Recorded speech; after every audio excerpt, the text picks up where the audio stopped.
نحمده ونستعينه ونستغفره ونؤمن به ونتوكل عليه ونعوذ بالله من شرور أنفسنا ومن سيئات أعمالنا من يهده الله فلا مضل له ومن يضلل فلا هادي له ونشهد أن لا إله إلا الله وحده لا شريك له ونشهد أن محمدا عبده ورسوله أما بعد قال الله تبارك وتعالى في كلامه المجيد والفرقان الحميد أعوذ بالله السميع العليم من الشيطان الرجيم بسم الله الرحمن الرحيم يا أيها الناس اتقوا ربكم الذي خلقكم من نفس واحدة وخلق منها زوجها وبث منهما رجالا كثيرا ونساء واتقوا الله الذي تساءلون به والأرحام إن الله كان عليكم رقيبا يا أيها الذين آمنوا اتقوا الله حق تقاته ولا تموتن إلا وأنتم مسلمون يا أيها الذين آمنوا اتقوا الله وقولوا قولا سديدا يصلح لكم أعمالكم ويغفر لكم ذنوبكم ومن يطع الله ورسوله فقد فاز فوزا عظيما وقال الله عز وجل يا أيها الناس إنا خلقناكم من ذكر وأنثى وجعلناكم شعوبا وقبائل لتعارفوا إن أكرمكم عند الله يتقاكم إن الله عليم خبير. محترم حاضرین کرام اور خواتین اسلام، آج کے جمعے کے خطبے کے لیے جس موضوع کا انتخاب کیا گیا وہ یہ ہے کہ ہماری تہذیب، ہمارا کلچر، ہماری سنسکرتی اور اسلام، کیا ان دونوں کے بیچ میں کوئی تصادم ہے یا دونوں ایک چیزیں ہیں، دونوں آپس میں ہم آہنگ چیزیں ہیں، یا ان دونوں میں آپس میں کوئی ٹکراؤ بھی ہے؟ کہ آج ہمارا جو رہن سہن ہے، ہمارے ریتی رواج ہیں، ہمارے شادی بیاہ اور دیگر تمام چیزوں کے جو رسم و رواج ہیں، جسے ہم اپنی تہذیب کہتے ہیں، انگریزی میں کلچر اور ہندی میں سنسکرتی کہتے ہیں، وہ اور اسلام، اللہ رب العالمین کی شریعت، نبی کریم صلی اللہ علیہ وسلم کا پیغام، ان دونوں کا آپس میں کیا معاملہ ہے، اسی کو ہم سرسری طور پر دیکھنے کی کوشش کریں گے۔ نبی کریم صلی اللہ علیہ وسلم کا فرمان ہے ان خیر الحدیث کتاب اللہ، کہ سب سے بہترین حدیث، سب سے بہترین بات اللہ رب العالمین کی کتاب ہے۔ تو آئیے اللہ رب العالمین کی کتاب سے ہی شروع کرتے ہیں کہ اللہ رب العالمین کیا کہتا ہے اس بارے میں۔ اللہ رب العالمین نے سورہ حجرات کی آیت نمبر 13 میں ارشاد فرمایا یا ایھا الناس انا خلقناکم من ذکر و انثی، اے لوگوں، اے تمام کی تمام انسانیت، ہم نے تمہیں ایک ہی مرد اور عورت سے پیدا کیا، یعنی آدم علیہ السلام سے اور حضرت حوا علیہ السلام سے، یعنی تم سب کا اصل، تم سب کی بنیاد، تم سب کے وجود کی اصل ایک ہی ہے، تم سب ایک ہی بڑے سے خاندان کے ایک حصہ ہو۔ آگے فرمائے وَجَعَلْنَاكُمْ شُعُوبًا وَقَبَائِلَ، اور ہم نے تمہیں شعبوں میں یعنی گروہوں میں، شاخوں میں اور قبیلوں میں تقسیم کر دیا۔ یعنی غور کرنے کی بات یہ ہے کہ اللہ رب العالمین نے یہ تقسیم کی ہے، یہ جو ہمارے درمیان الگ الگ علاقوں کی، الگ الگ ملکوں کی، قوموں کی اور معاشرے کی، تہذیبوں کی جو تقسیم ہے، یہ اللہ رب العالمین کی طرف سے ہے، انسانوں کی ہوئی نہیں۔ کیوں کی یہ تقسیم؟ اگر سب لوگ ایک ہی جگہ سے تھے، ایک ہی ماں باپ کی اولاد تھے، تو الگ الگ کیوں بانٹ دیا؟ لِتَعَارَفُوا، تاکہ تم سب کی ایک پہچان ہو، تمہاری آپس میں پہچان ہو سکے۔ اگر سب ایک جیسے ہو جائیں گے تو پہچاننا مشکل ہو جائے گا۔ اگر سب لوگ ایک جیسے لباس ہی پہن لیں، صرف شکلیں پھر بھی جدا ہیں، صرف ایک طرح کا لباس ہی پہن لیں تب بھی پہچاننا مشکل ہو جاتا ہے، اور پوری دنیا ایک جیسی ہو جاتی تو کتنی دقت ہوتی۔ اللہ رب العالمین نے اسی چیز کے لیے ہمیں الگ الگ بنایا، لِتَعَارَفُوا، تاکہ تمہاری پہچان ہو سکے، تمہاری اپنی خود کی ایک پہچان ہو، تمہاری آئیڈینٹی ہو، جس کی بنیاد پر تمہاری پہچان ہو سکے۔ یعنی کہ یہ تقسیم کا مقصد الگ الگ تہذیبیں، الگ الگ قومیں، الگ الگ ثقافتوں، الگ الگ کلچرز بنانے کا مقصد انسان کی پہچان ہو سکے۔ اور آج ہم جب غور کرتے ہیں دنیا میں تو یہی ہوتا ہے کہ ہر کلچر کی اپنی ایک پہچان ہے جس کی بنا پر وہ لوگ پہچانے جاتے ہیں۔ اس میں سب سے پہلی چیز انسان کا پہناوا اور انسان کا کھانا پینا آتا ہے۔ یعنی ہم کسی کے کپڑے اور ظاہری لباس کو دیکھ کر یا اس کے کھانے پینے کے انداز اور طور طریقے کو دیکھ کر، اس کے کھانے پینے کی چیزوں کو دیکھ کر یہ اندازہ لگا سکتے ہیں کہ یہ کس قوم سے تعلق رکھنے والا شخص ہے، یہ کہاں سے تعلق رکھنے والا شخص ہے، اور اس کی ثقافت کیا ہے۔ تو یہی پہچان جو آج ہماری بن گئی، یہ اللہ رب العالمین کی طرف سے ایک رحمت ہے تاکہ ہماری باہم پہچان ہو سکے۔ یہ بات بیان کرنے کے فوراً بعد اگلے ہی لفظ میں اللہ رب العالمین، اگلے ہی آیت کے ٹکڑے میں، اسی آیت میں ہی اللہ رب العالمین نے یہ بھی وضاحت کر دی کہ یہ صرف پہچان کے لیے ہیں یہ چیزیں۔ اس کا مطلب یہ نہیں کہ کوئی کلچر، کوئی تہذیب یا کوئی قوم کسی سے بہتر ہو جائے گی، یا کوئی قبیلہ، کوئی شاخ، کوئی لوگوں کا گروہ کسی سے کمتر ہو جائے گا۔ کیا فرمایا اللہ رب العالمین نے سورہ حجرات کی آیت نمبر 13 میں؟ ان اکرمکم عند اللہ اتقاکم، بے شک اللہ رب العالمین کے نزدیک تم میں سے سب سے زیادہ پسندیدہ، سب سے زیادہ بزرگ، سب سے زیادہ عزت والا، احترام والا کون ہے؟ اتقاکم، جو تم میں سے سب سے زیادہ تقوی والا ہے، اللہ رب العالمین سے ڈرنے والا اور دین کی، شریعت کی باتوں کا لحاظ رکھنے والا ہے۔ تو اللہ رب العالمین کے ہاں اچھے اور برے، محبوب اور غیر محبوب، پسندیدہ اور غیر پسندیدہ، اور عزت دار اور بے عزت ہونے کا کیا معیار ہے کہ انسان کے اندر تقوی ہونا چاہیے، اللہ رب العالمین کا خوف ہونا چاہیے، دین کی باتوں کا لحاظ ہونا چاہیے۔ تو یہ ہمیں ایک چیز پہلے سمجھ میں آ گئی بنیادی طور پر کہ جو اللہ رب العالمین نے یہ الگ الگ تہذیبیں بنائی، الگ الگ کلچر بنائے، رسم و رواج الگ الگ انسانوں کے ہیں، تو یہ ایک رحمت کے طور پر ہے۔ اسی طریقے سے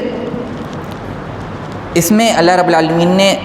پہچان کی بات کری، لتعارفوا، تعارف ہم اپنی اردو زبان میں بھی بولتے ہیں پہچان، اور یہ عرف سے بنا ہے، عرف کا مطلب بھی پہچان ہوتا ہے۔ اکثر ہم دیکھتے ہیں کہ لوگوں کے نام کے آگے ہم عرف لکھتے ہیں کہ ان کا نام تو یہ ہے لیکن عرف اس نام سے یہ بولے جاتے ہیں، ان کا اصل نام تو یہ ہے لیکن ہم انہیں اسی نام سے بلاتے ہیں۔ تو اسی طریقے سے ہر کلچر کی، ہر تہذیب کی، ہر قوم کی، ہر قبیلے کی ایک پہچان ہوتی ہے، کئی پہچانیں ہوتی ہیں،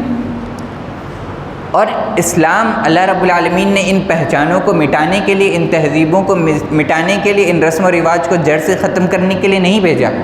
بلکہ اللہ رب العالمین نے اسلام کو اس لیے بھیجا کہ ان میں، ان کلچرز کی جو خوبصورتیاں ہیں، ان تہذیبوں کی جو اچھی چیزیں انہیں اجاگر کیا جائے، اور خراب چیزیں، غیر انصاف پر مبنی، ظلم اور زیادتی پر مبنی اور اللہ رب العالمین کی شریعت سے ٹکرانے والی چیزوں کو صاف کر دیا جائے۔ یعنی ہر کلچر کی تطہیر کے لیے، اس کو پاک صاف بنانے کے لیے اسلام آیا، نہ کہ اسے جڑ سے ختم کرنے کے لیے آیا۔ اسی طریقے سے آج ہم اگر اپنے معاشرے پہ، بلکہ پوری دنیا پہ اگر نظر ڈالیں تو ایک چیز ہمیں پتہ چلتی ہے کہ جیسے ہم نے بھی کھانے پینے اور پہننے کی بات کی، اسی طریقے سے لوگوں کی عادتیں بھی ان کی پہچان بن جاتی ہیں، اور لوگوں کی بری چیزیں بھی اس کلچر کی ایک پہچان بن جاتی ہیں۔ جیسے کہ ہمارے کلچر میں رشوت دینا، ایک میں مثال پیش کرتا ہوں کہ رشوت دینا ہماری پہچان ہے، ایک جو ساؤتھ ایسٹ ایشیا کا اس علاقہ، جو پاکستان، انڈیا، نیپال، بنگلہ دیش، ادھر کا جو خطہ ہے، ادھر رشوت دینا اتنی معمولی بات ہے کہ انسان جب گھر سے کسی کام کے لیے نکلتا ہے، خصوصاً سرکاری کام کے لیے، تو وہ یہ مان کے چلتا ہے کہ دینی ہی پڑے گی، اور کوئی تردد نہیں، کوئی آر نہیں محسوس ہوتی، اور یہ اس کلچر کی پہچان بن گئی۔ اب دقت کب ہوتی ہے؟ جب کوئی دوسرے کلچر کا شخص یہاں پر تشریف لاتا ہے اور اس سے جب رشوت مانگی جاتی ہے تو اسے حیرانی ہوتی ہے کہ یہاں پہ یہ ہو رہا ہے، ہمارے یہاں تو بالکل نہیں ہوتا، اور پھر یہی چیز ہماری پہچان بنتی ہے۔ اسی طریقے سے وقت کا لحاظ نہ رکھنا، یہ ہمارے کلچر کی پہچان ہے، اور ہم اب یہ مان چکے ہیں کہ جو وقت بتایا جائے گا اس سے آدھا ایک گھنٹہ بعد ہی وہ کام ہوگا۔ مثلا شادی بیاہ کی میں مثال دیتا ہوں کہ اگر وقت بتایا گیا 9 بجے تقریب ہے تو لوگ 10:30 بجے ہی گھر سے نکلتے ہیں، انہیں پتہ ہے کہ 9 بجے جائیں گے تو کچھ نہیں ملے گا، ہمیں کرسیاں لگانی پڑیں گی۔ اسی طرح سے نماز کے مسئلے میں بھی ہمیں دکھتا ہے کہ لوگ بالکل آخری وقت میں جب نماز شروع ہو جاتی ہے تب آتے ہیں، کیونکہ پہلے جا کے کیا کریں گے، بیٹھنا پڑے گا۔ اسی طریقے سے جب اسلامی پروگرام ہوں، اسلامی تعلیمی دروس ہوتے ہیں اور دیگر چیزیں ہوتی ہیں، اس میں بھی ہمیں یہی رجحان دیکھنے کو ملتا ہے، اور یہ تمام چیزوں میں لوگ اپنی چیزوں میں بھی، یعنی لوگوں کو جو خود کے کام ہوتے ہیں وہ خود دیر سے شروع کرتے ہیں، تو یہ ہماری ایک طرح سے پہچان بن جاتی ہے، بری چیزیں بھی ہماری پہچان بن جاتی ہیں، اور انہی بری چیزوں کو صاف کرنے کے لیے اسلام آیا۔ اچھا، اب میں آپ کو سب سے پہلے تو کچھ اصول بتا دوں، کیونکہ اگر میں کلچر کی برائیاں ہی گناتا رہ جاؤں گا اور خرابیاں ہی بتاتا رہوں گا تو آپ کہیں گے کہ آپ تو غلطیاں بتا رہے ہیں، تو ہر کوئی بتا رہا ہے۔ حل کیا ہے اس مسئلے کا؟ تو میں آپ کو حل پہلے ہی بتا دیتا ہوں، اس کے بعد بتاؤں گا کہ کیا کیا چیزیں ہمیں صحیح کرنی ہیں۔ حل سب سے پہلا یہ کہ ہم جو بھی کام کریں، جو بھی رسم و رواج ہو، جسے بھی ہم کلچر کے نام پر کرنے جا رہے ہیں، رسم و رواج، ریتی رواج، تہذیب، سنسکرتی، کلچر کے نام پہ کچھ بھی اگر ہم کرنے جا رہے ہیں، چھوٹی سی چھوٹی چیز بھی، تو اس کو کرنے سے پہلے ایک بار رک کر سوچیں۔ سب سے پہلا قدم یہی ہے کہ رکیں اور سوچیں کہ ہم کرنے کیا جا رہے ہیں۔ کیا یہ اسلام کے خلاف تو نہیں؟ کیا اللہ رب العالمین کے فرمان اور نبی کریم صلی اللہ علیہ وسلم کے فرمان سے ہماری یہ چیز ٹکرا تو نہیں رہی ہے؟ اور نبی کریم صلی اللہ علیہ وسلم کا فرمان اور اللہ رب العالمین کی بھیجی ہوئی شریعت اتنی واضح ہے کہ اگر ہم ذرا سا ایک لمحے کو رک کر سوچیں گے تو ہمیں فوراً سمجھ میں آ جائے گا کہ یہ چیز آیا اسلام کے خلاف ہے یا نہیں۔ تو سب سے پہلا حل یہ ہے کہ ہم کچھ بھی قدم اٹھانے سے پہلے، چاہے چھوٹا ہی سے چھوٹا کیوں نہ ہو، ہمارے لباس سے ہی تعلق رکھنے والی چیز کیوں نہ ہو، ہمارے کھانے پینے اور رسم و رواج اور شادی بیاہ سے تعلق رکھنے والی چیز ہی کیوں نہ ہو، کچھ بھی کرنے سے پہلے سوچیں۔ ہوتا یہ ہے کہ ہم بغیر سوچے سمجھے ایک اپنی زندگی آٹومیٹک چلتی جا رہی ہے، ہماری زندگی، ہم اپنی زندگی کو خود بھی کنٹرول نہیں کر رہے ہیں، وہ بس ایک چلی جا رہی ہے، زندگی چلی جا رہی ہے، سب کچھ اپنے آپ ہوتا جا رہا ہے۔ تو ہمیں رکنے اور سوچنے کی ضرورت ہے۔ اسی طرح سے دوسرا میں آپ کو ایک اصول دے دوں، نبی کریم صلی اللہ علیہ وسلم کی صحیح حدیث ہے، اور یہ ایک واقعہ ہے جو نبی کریم صلی اللہ علیہ وسلم کے سامنے بیان کیا کہ ایک نبی کریم صلی اللہ علیہ وسلم کے زمانے میں ایک قافلہ بھیجا گیا جہاد کے لیے، ایک فوج کی ایک چھوٹی ٹکڑی بھیجی گئی کہیں کسی مقصد سے، اور اس قافلے کا جنہیں امیر بنایا گیا تھا وہ اپنے قافلے، ان کی جو بٹالین تھی، جو ان کا گروہ تھا، اس سے ناراض ہو گئے کسی بات پر، اور انہوں نے ایک بڑی سی آگ لگائی اور اپنے پورے گروہ کو کہا کہ اس آگ میں کود جاؤ۔ اب ان کے گروہ نے انکار کیا کہ نہیں، ہم ایسا کیوں کریں گے، حالانکہ نبی کریم صلی اللہ علیہ وسلم کا یہ بھی فرمان ہے کہ آپ کو اپنے امیر کی اطاعت کرنا، اپنے امام کی اطاعت کرنا فرض ہے آپ کے اوپر۔ اگر آپ کا کوئی لیڈر ہے، اس کی اطاعت کرنا آپ کے اوپر ضروری ہے۔ تو صحابہ اکرام کو تردد ہوا، جب واپس آئے تو نبی کریم صلی اللہ علیہ وسلم سے پوچھا۔ نبی کریم صلی اللہ علیہ وسلم نے فرمایا کہ اگر وہ لوگ اس کی بات مان لیتے، یعنی آگ میں کود جاتے، تو جہنم میں جا کر نکلتے۔ اور یہ بات کہنے کے فوراً بعد نبی کریم صلی اللہ علیہ وسلم نے ہمیں ایک بہت سنہرا اصول دیا۔ کیا اصول دیا؟ لا طاعۃ لمخلوق فی معصیۃ الخالق، کہ کسی بھی مخلوق کی اطاعت اللہ رب العالمین کی معصیت میں جائز نہیں، یعنی جس بات میں، جس کام میں اللہ رب العالمین کی نافرمانی ہوگی، اسلام کی نافرمانی ہوگی، اس میں پھر کسی مخلوق کا لحاظ نہیں کیا جائے گا، پھر نہیں دیکھا جائے گا کون کتنا بڑا امام ہے، کون کتنا بڑا فقیہ ہے، اور کتنا عزت والا ہے، کتنا عمر میں بڑا ہے، کتنا عزت اور کتنا شہرت والا ہے، یہ کچھ بھی ہو، اللہ رب العالمین کی نافرمانی میں کسی کا لحاظ نہیں رکھا جائے گا۔ یہ اصول نبی کریم صلی اللہ علیہ وسلم نے ہمیں دے دیا۔ تو یہ اصول لے کر جب ہم اپنے کلچر کو، اپنے تہذیب کا معائنہ کریں گے تو ہمیں پتہ چلے گا کہ اکثر ہم اپنی تہذیب کی اطاعت کر رہے ہوتے ہیں، اللہ رب العالمین کی اطاعت کے خلاف، لوگوں کی باتوں کی اطاعت کر رہے ہوتے ہیں۔ اور اس کے بارے میں اللہ رب العالمین نے قرآن مجید کی ایک آیت کریمہ ہے جو بہت زیادہ استعمال کی جاتی ہے دلیل دینے کے لیے۔ اللہ رب العالمین نے قرآن مجید میں فرمایا وَإِذَا قُرِئَ الْقُرْآنُ فَاسْتَمِعُوا لَهُ وَأَنصِتُوا لَعَلَّكُمْ تُرْحَمُونَ، کہ جب قرآن مجید تمہارے سامنے پڑھا جائے، اس کی قرأت تلاوت کی جائے تو فَاسْتَمِعُوا لَهُ، غور سے سنو، وَأَنصِتُوا، اور خاموش ہو جاؤ، لَعَلَّكُمْ تُرْحَمُونَ، تاکہ تمہارے اوپر رحم کیا جائے۔ اب یہ آیت کریمہ ہم تلاوت کے وقت ہم پیش کرتے ہیں کہ تلاوت کے وقت ہمیں خاموش رہنا چاہیے۔ اسی طریقے سے یہ آیت کریمہ نماز کے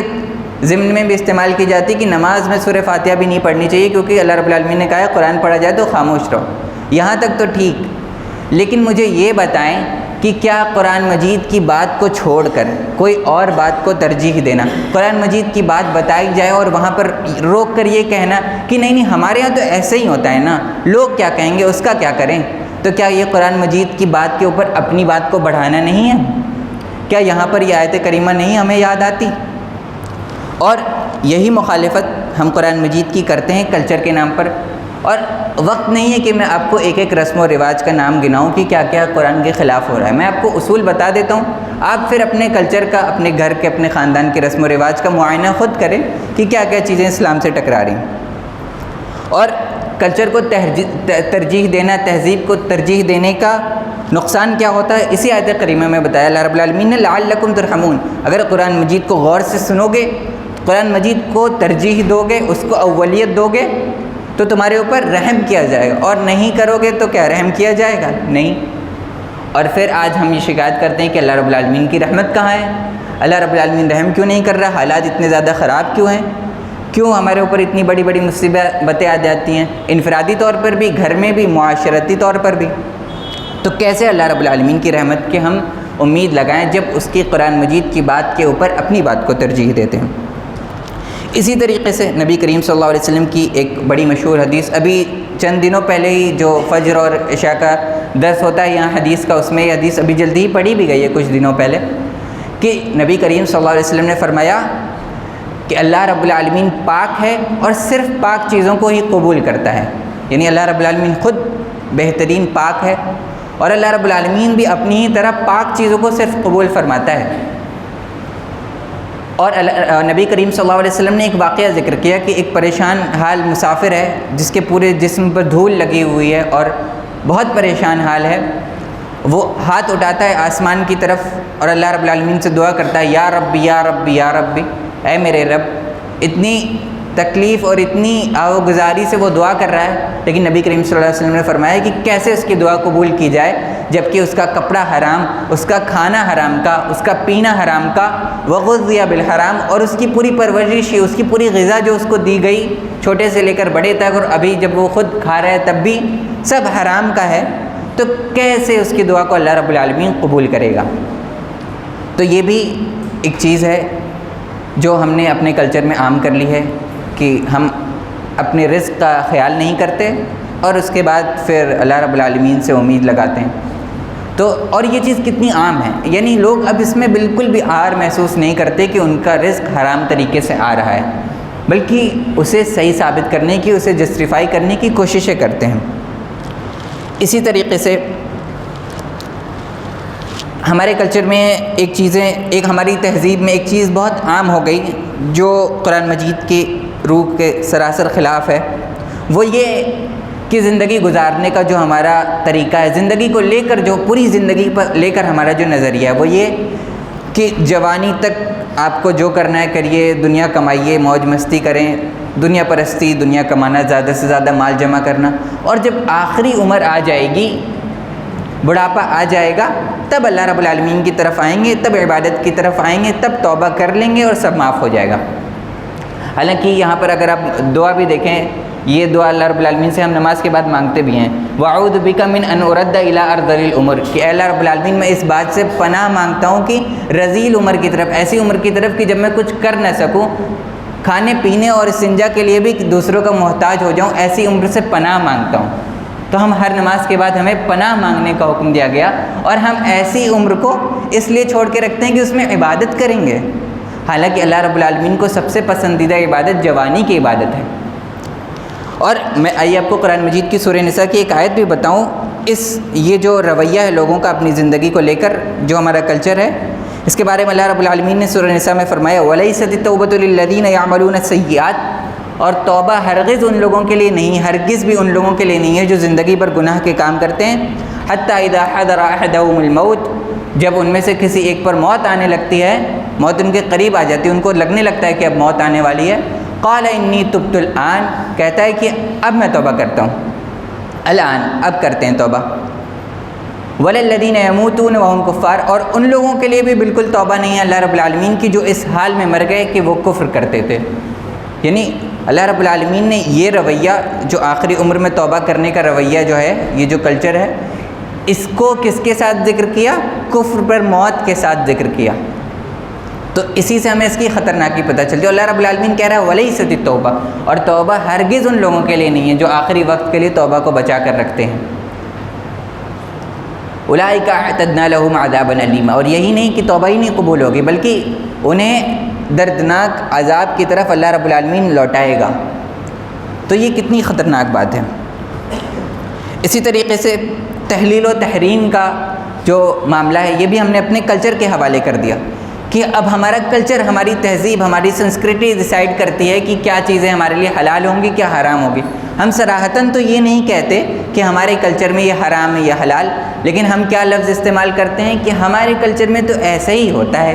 یا ہمارے یہاں تو یہ نہیں ہوتا ہے، حالانکہ اسلام میں وہ چیز حلال ہے۔ اس کے بارے میں اللہ رب العالمین نے سختی سے سورہ اعراف میں فرمایا، قُلْ مَنْ حَرَّمَ زِينَةَ اللَّهِ الَّتِي أَخْرَجَ لِعِبَادِهِ وَالطَّيِّبَاتِ مِنَ الرِّزْقِ کہ نبی کریم صلی اللہ علیہ وسلم کہہ دیجئے کون ہے جس نے وہ چیزیں حرام کر دی جو اللہ رب العالمین نے تمہارے لیے حلال کی ہوئی تھیں، اور اسی طرح سے یہ بھی ہم سمجھ سکتے ہیں کہ کون ہے جس نے اللہ رب العالمین کی حرام کی ہوئی چیزوں کو حلال کر دیا۔ یہ ہمارا کلچر ہی تو ہے جس میں ہم نے رسم و رواج جو حرام ہیں، جو صرف رسم و رواج اور کلچر نہیں بلکہ جن سے ہم نے یہ چیزیں اپنائی ہیں غیر مسلموں سے، ان کے ہاں یہ عبادت ہیں۔ یعنی جو شادی بیاہ کی رسمیں ہیں، اگر آپ انہیں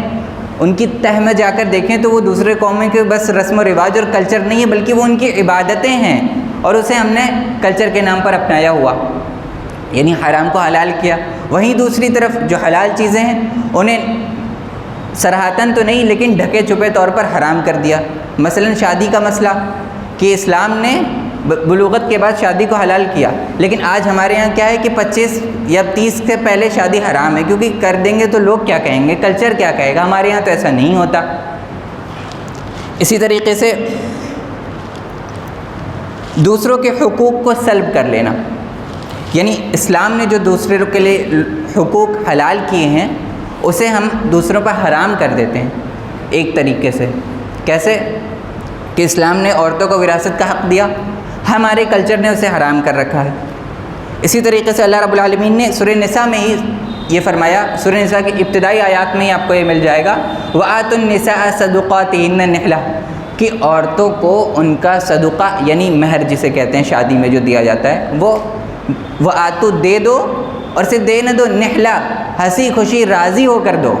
صرف ایسے ہی نہیں کہ ایک بوجھ سمجھ کر دے دینا، نہیں دیں گے تو شادی نہیں ہوگی، نہیں، نحلہ ہنسی خوشی راضی ہو کر دینا ہے، اپنی مرضی سے دینا ہے۔ فَإِن طِبْنَ لَكُمْ عَنْ شَيْءٍ مِّنْهُ فَكُلُوا هَنِيئًا مَرِيئًا اگر وہ اپنی مرضی سے کچھ چھوڑ دیں تب اسے کھاؤ پیو۔ اور یہاں پر ہم نے اس چیز کو اتنا ہلکا بنا دیا، اتنا اسے ہم نے غیر معمولی سمجھ رکھا ہے، اور اتنی کم ترجیح اسے دے رکھی ہے کہ ہم اسے ٹال دیتے ہیں۔ اور یہ چیز تو پہلے سے طے ہو جانی چاہیے شادی سے پہلے کہ مہر کتنا ہوگا، عین اس وقت بیٹھ کے طے کرتے ہیں کہ کتنا دینا ہے، وہ بھی نہیں دینا ہے کیونکہ وہ ٹال دیں گے اور بعد میں کبھی دیا نہیں جائے گا۔ آج ہمارے معاشرہ ہمارا یہاں بیٹھا ہے، کافی سارے لوگ بیٹھے ہیں یہاں پہ، کتنے سارے ایسے لوگ ہیں جن کی والدہ محترمہ کو ان کا مہر آج تک نہیں ملا ہے۔ بتائیے اگر میں غلط کہوں تو صحیح۔ اور مہر اور ایجاب و قبول یہ شادی کی شرط ہیں، یہ کوئی ہلکی پھلکی چیزیں نہیں ہیں، اس کے بغیر شادی جائز ہی نہیں ہوتی ہے۔ اور اسے ہم نے کیا اپنے اوپر ایک طرح سے حرام بنا لیا، اور ایک حرام چیز جہیز اسے حلال کر لیا ہے۔ تو آپ کو ہر چیز میں دونوں مل جائے گا کہ تحلیل و تحریم کا کام، جو چیزوں کو حلال کرنا اور حرام کرنے کا حق صرف اور صرف اللہ رب العالمین کا ہے۔ یہ حق اللہ رب العالمین نے اپنے علاوہ کسی کو نہیں دیا، یہ اللہ رب العالمین کی ربوبیت ہے، اللہ رب العالمین کی الوہیت ہے، یہ اللہ رب العالمین کا حق ہے کہ وہ طے کرے گا کہ کیا حلال ہے اور کیا حرام۔ اور ہم نے یہ حق اللہ رب العالمین کا اٹھا کے اپنے کلچر اور اپنی تہذیب کو دے دیا، اپنے معاشرے کو دے دیا۔ تو ایسے میں ہم کیسے امید لگائیں اللہ رب العالمین کی رحمت کی؟ اسی طریقے سے وقت کی قلت ہے اور میں اپنی بات کو سمیٹنے کی کوشش کرتا ہوں۔ یہ تمام باتیں جب بیان کر دی جاتی ہیں اور یہ تمام خرابیاں کلچر کی ظاہر کر دی جاتی ہیں اور لوگوں کو بتایا جاتا ہے کہ یہ چیز اسلام کے خلاف ہے،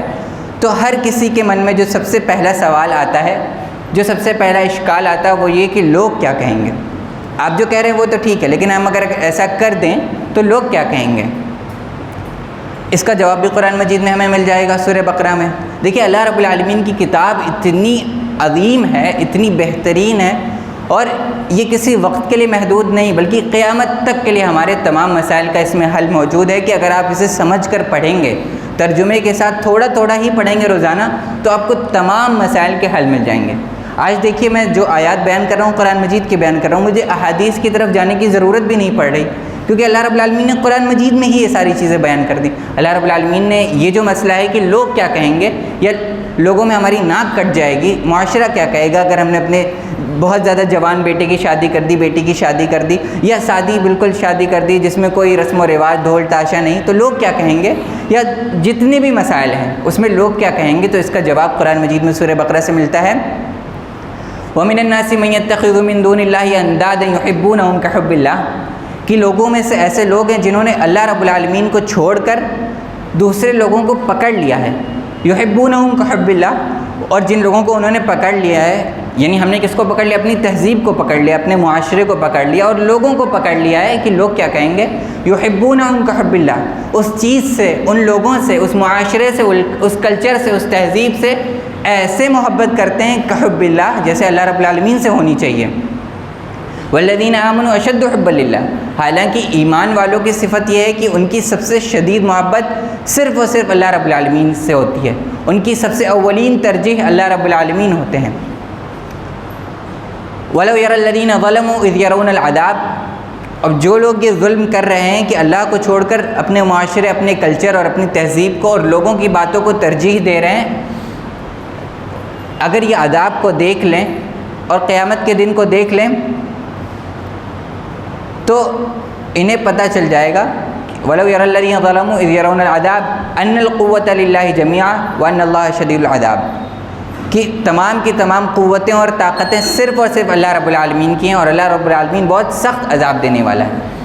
آگے فرمایا إِذْ تَبَرَّأَ الَّذِينَ اتُّبِعُوا مِنَ الَّذِينَ اتَّبَعُوا وَرَأَوُا الْعَذَابَ وَتَقَطَّعَتْ بِهِمُ الْأَسْبَابُ، کہ جب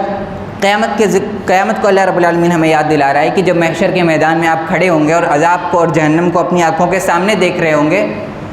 تو کیا ہوگا کہ جن لوگوں کی وجہ سے ہم نے یہ گناہ کیے اور حلال کو حرام اور حرام کو حلال کیا، اللہ رب العالمین کو چھوڑ کر دوسروں کی ترجیح دی، کن لوگوں کی جو ہمارے سماج اور معاشرے کے بڑے لوگ ہیں، جن کی ہم بڑی عزت کرتے ہیں، جن کی ہم بڑی فکر کرتے ہیں کہ یہ کیا کہیں گے، ان کی فکر میں ہم نے چیزوں کو غلط کیا، گناہ کیے،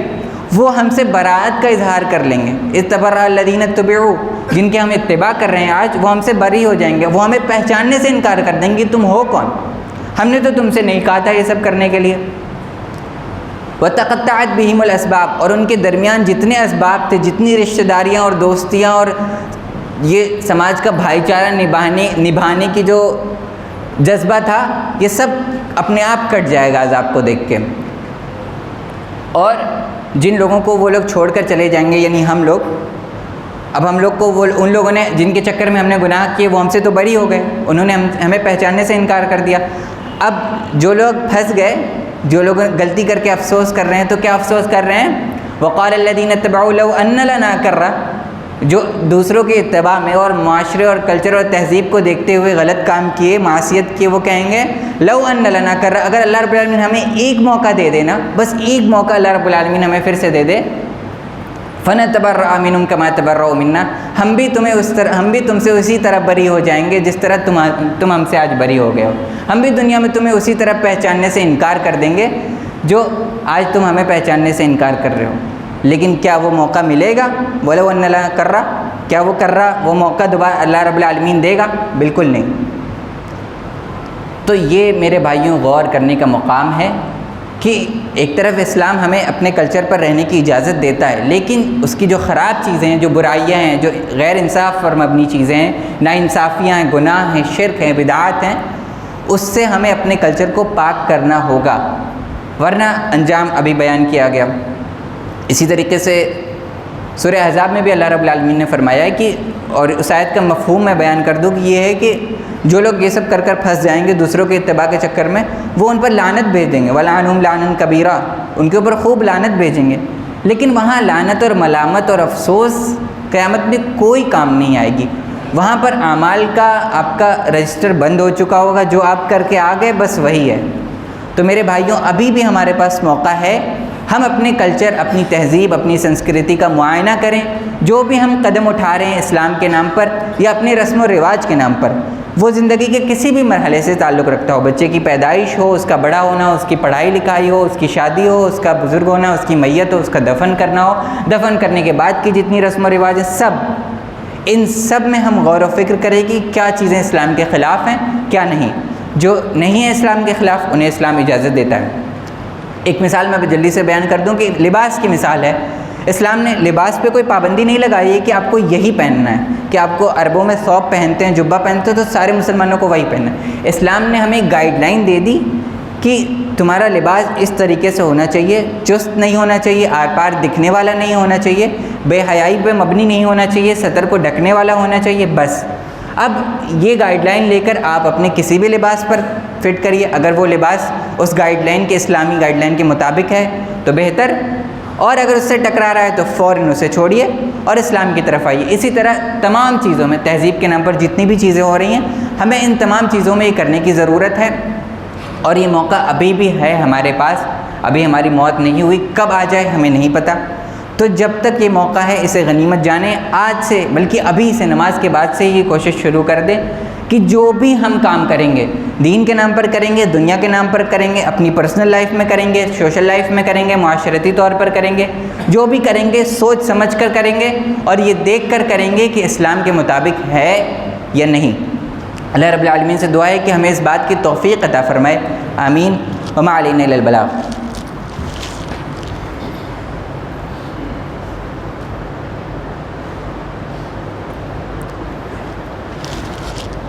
ان الحمد للہ نحمده ونستعینه ونستغفره ونؤمن به ونتوکل علیہ ونعوذ باللہ من شرور انفسنا ومن سیئات اعمالنا من يهدي الله فلا مضل له ومن يضلل فلا هادي له ونشهد ان لا اله الا الله وحده لا شريك له ونشهد ان محمدا عبده ورسوله اما بعد قال الله تبارك وتعالى في كلامه المجيد والفرقان الحميد ان الله وملائكته يصلون على النبي يا أيها الذين آمنوا صلوا عليه وسلموا تسليما اللهم صل على محمد وعلى آل محمد كما صليت على إبراهيم وعلى آل إبراهيم إنك حميد مجيد اللهم بارك على محمد وعلى آل محمد كما باركت على إبراهيم وعلى آل إبراهيم إنك حميد مجيد عباد الله رحمكم الله إن الله يأمر بالعدل والإحسان وإيتاء ذي القربى وينهى عن الفحشاء والمنكر والبغي يعظكم لعلكم تذكرون اذكروا الله يذكركم وادعوه يستجب لكم ولذكر الله تعالى أعلى وأولى وأعز وأجل وأتم وأهم وأكبر والله يعلم ما تصنعون وأقيموا الصلاة